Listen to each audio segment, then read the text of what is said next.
बिजली मजीद सस्ती करेंगे। हालिया दिनों में तेल की कीमतें कम हुई हैं, अब आवाम को इसका फ़ायदा पहुँचाएंगे। वज़ीर-ए-आज़म शहबाज शरीफ का इजलास खिताब। कहा कोशिश है कि तेल की कीमतों में कमी का फ़ायदा बराह रास्त आवाम को पहुँचे। अल्हम्दुलिल्लाह हमने मैक्रो इकनॉमिक में इससे काम कर लिया। टास्क फोर्स से मई टाइम शो में इस्लाहात के लिए सख्त मेहनत की है।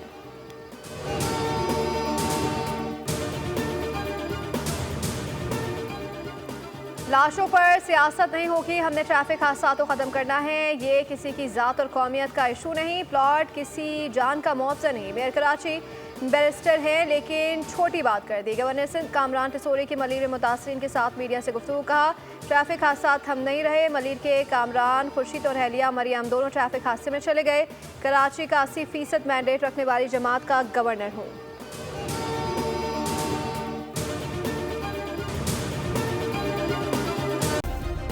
सब्सक्राइब करें और बेल दबाएं ताकि कोई खबर रह न जाए।